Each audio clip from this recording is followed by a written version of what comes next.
Salut YouTube, on se retrouve aujourd'hui pour une nouvelle présentation de vaisseaux. On va profiter du FreeFly pour tester les vaisseaux que je ne possède pas. Et aujourd'hui, comme vous avez pu le constater, on va tester le Prowler, qui est certainement un des vaisseaux qui a été le plus attendu en vaisseau extraterrestre et surtout l'un des plus puissants pour donc faire du fight. À l'heure actuelle, il est énormément utilisé par les mercenaires, par les pirates ou tout simplement par les personnes qui font les missions de BH. Alors là, vous le voyez en mode atterrissage. Je vais vous le faire passer bien évidemment en mode vol, que vous voyez un peu la différence parce que esthétiquement, soyons clairs, il envoie clairement. Il est magnifique, il est vraiment sympa, c'est des vaisseaux extraterrestres que j'aime beaucoup en termes de design. Après, personnellement, ce vaisseau ne m'intéressait pas parce que c'est un dropship. Comme son nom l'indique, il sert essentiellement à la base à larguer des troupes. Par contre, il a quand même malgré tout une grosse puissance de feu bon, pour protéger les troupes qu'il va larguer. Mais voilà, dropship par rapport à ma façon de jouer et ce que je compte faire dans le jeu, c'est vrai qu'il n'y avait pas vraiment d'intérêt. Alors, je vous montre rapidement l'intérieur,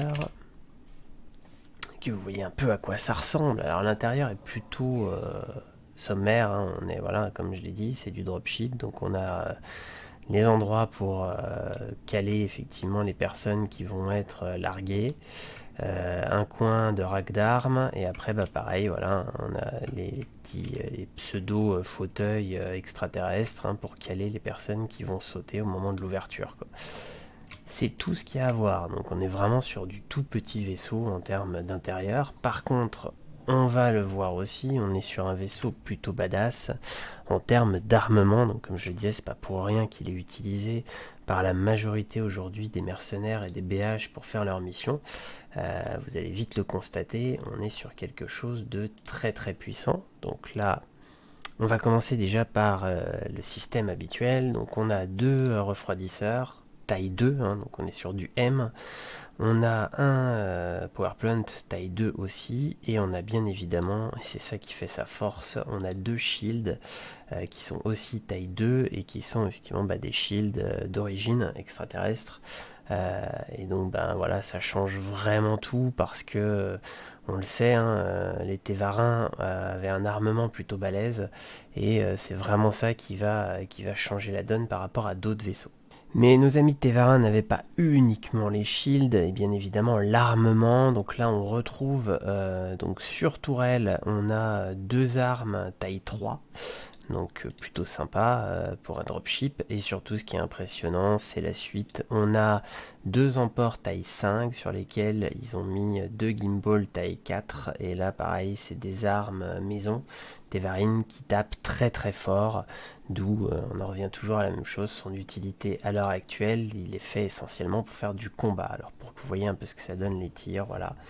On est sur la tourelle au-dessus et ensuite voilà sur les gros canons sur le côté alors qui sont bien plus lents mais qui par contre tirent très fort.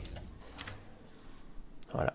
Donc là, un petit tour du ship pour que vous voyez bien la bête, hein, elle est vraiment magnifique. Et surtout, on va finir cette vidéo comme d'habitude sur un petit tour en Quantum. Et là, vous allez voir certainement l'un des plus beaux Quantum du jeu. Admettez quand même que c'est autre chose que les quantum humains. Alors, quelle note pour ce vaisseau Tévarin? Eh ben, tout simplement, on peut lui mettre un 9 sur 10. On est sur un des meilleurs vaisseaux de sa taille, un des plus puissants en termes de dropship et en termes de shooter.